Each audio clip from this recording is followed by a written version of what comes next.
Hi friends, வணக்கம் and welcome back to my channel உப்பு புலி. இன்னைக்கு நம்ம prawn pickle எப்படி செய்றதுன்னு பார்க்க போறோம்.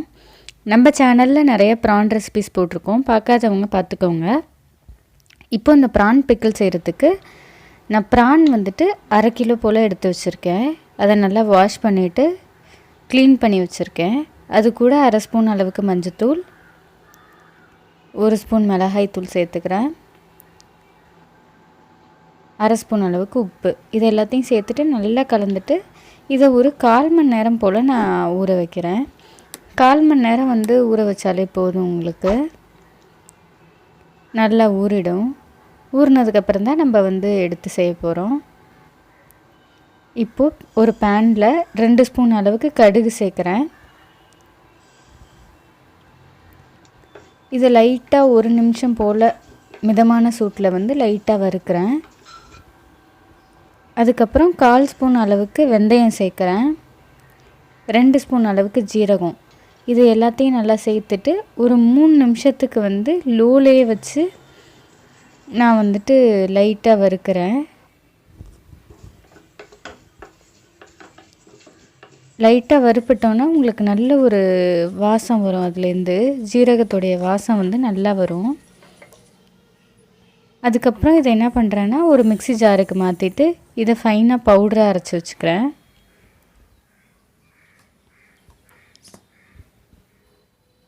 இந்த மாதிரி இருக்கணும். இப்போது 2 தக்காளி சேர்க்குறேன்.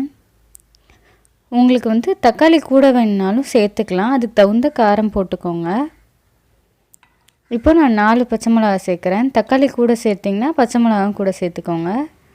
இஞ்சி ஒரு துண்டை பொடியாக நறுக்கி வச்சுருக்கேன். அதோடு 8 பல்லு பூண்டு எடுத்திருக்கேன். இது எல்லாத்தையும் சேர்த்துக்கிறேன். இப்போ இந்த மசாலாவுக்கு தேவையான உப்பை சேர்த்துக்கிறேன். 1/4 ஸ்பூன் அளவுக்கு சேர்த்துட்டு இதை நல்லா அரைச்சிட்றேன் பேஸ்ட்டாக. தண்ணி ஊற்ற தேவையில்லை. இந்த அரைச்ச பேஸ்ட்டை 1/4 மணி நேரம் போல் நான் சன்லைட்டில் காயறதுக்காக வைக்கிறேன். இப்போது பேனில் ஆல்ரெடி 1/4 மணி நேரம் ஊற வச்சுருக்கேன் அந்த இறாலை சேர்த்துக்கிறேன். இறா உங்களுக்கு தண்ணி விடும். அதனால் ஊறுகாங்கிறதுனால உங்களுக்கு தண்ணி இருந்துச்சுன்னா ஊறுகாய் கெட்டுரும். அதனால் இதில் போட்டு ஒரு 5 நிமிஷம் போல் வறுத்திங்கனாலே போதும். லைட்டாக எண்ணெய் எதுவும் ஊற்றாமல் இந்த மாதிரி சுருண்டு வரும். தண்ணி இருந்தாலும் தண்ணியும் வந்துடும்.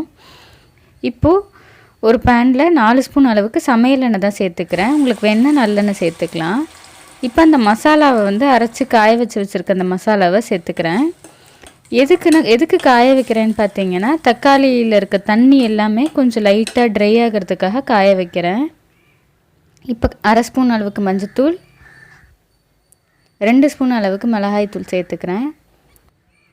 இப்போது இதை நல்லா கலந்துட்டு அதை ஒரு 5 நிமிஷம் போல் நான் வைக்கிறேன். அப்போ தான் தக்காளியில் இருக்க தண்ணி எல்லாம் வற்றும். ஆல்ரெடி நம்ம கொஞ்சம் நேரம் சன்லைட்டில் வச்சுருக்கோம். இருந்தாலும் தக்காளியில் இருக்க அந்த தண்ணியெல்லாம் போகிறதுக்காக ஒரு 5 நிமிஷம் போல் லோவில் வச்சா இந்த மாதிரி எண்ணெய் பிரிஞ்சு உங்களுக்கு தக்காளியில் இருக்க தண்ணியெல்லாம் வற்றி வரும்.